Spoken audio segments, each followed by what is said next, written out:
Ça prendrait, je pense, au Québec, plus de Marie Malavoie en politique ou comme leader dans la société parce qu'elle amène fermeté, charme, rigueur, un amour des Québécois et des Québécoises et un désir de servir.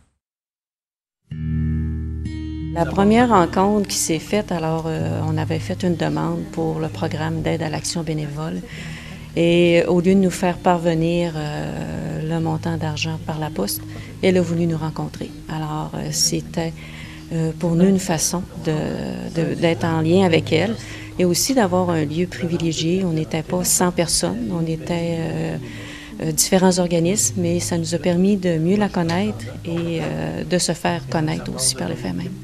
C'était dans le sous-sol de l'école secondaire Gérard-Fillon où on avait pignon sur rue à l'époque.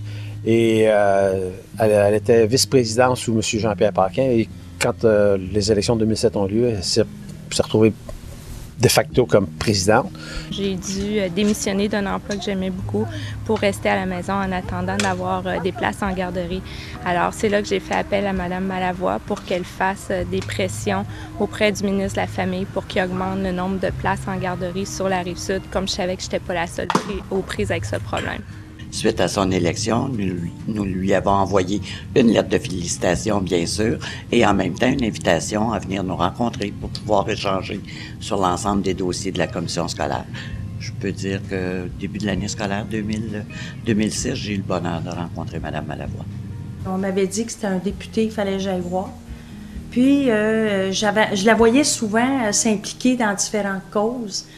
J'ai dit, ça serait peut-être bonne pour cette cause-là, pour les animaux, parce qu'elle a déjà parlé des grenouilles faux-grillons. Ça m'avait impressionné. Dans les activités du Parti québécois, je l'ai croisé, je l'ai rencontré, j'ai quelques petites conversations de corridor, mais j'ai travaillé vraiment plus étroitement comme directeur général de Nature Québec dans le dossier du Parc des îles de Boucherville, de l'île Charon, où on est présentement. La contribution de Mme Malavoie pour l'éducation est importante. Je vais me permettre de ne citer qu'un dossier pour montrer la volonté qu'a Mme Malavoie que les organismes communautaires et les institutions se parlent afin d'offrir le meilleur service à la population du territoire. C'est le dossier d'alphabétisation où elle a réuni et la commission scolaire et les organismes communautaires du territoire. Elle m'a téléphoné pour me dire qu'elle voulait avoir une route et passer la Guignolée. J'ai dit, Madame Malavoie va avoir une route, passer la Guignolée. Oups, ça fait... On était un peu surpris de la demande, mais ça reste quand même dans ce qu'elle est.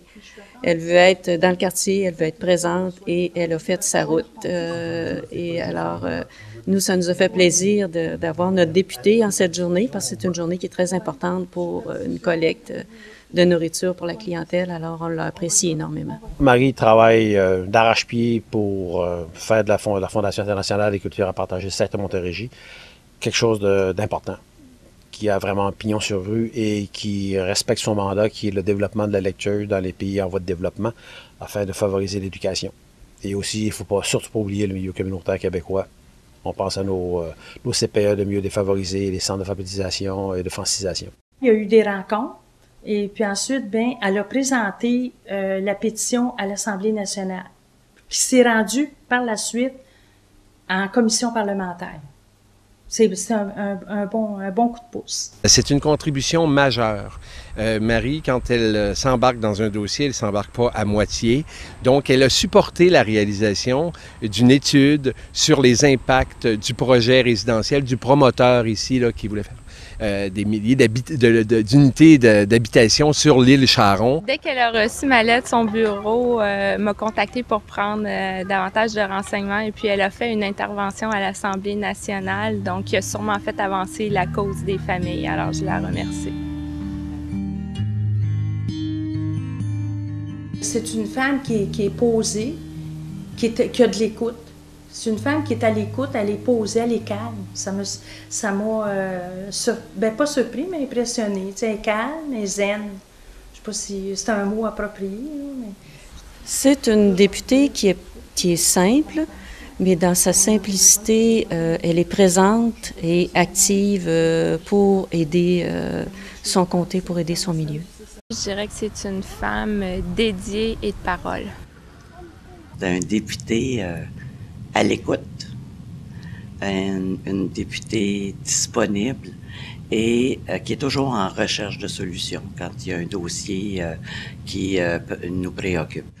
Elle a une pensée globale, c'est une femme très intelligente et elle peut faire atterrir cette pensée-là dans des dossiers déterminants dans son comté, pour le bien des gens de son comté, mais pour le bien du Québec. Mme Mallawa, c'est une femme de cœur, c'est une femme de conviction.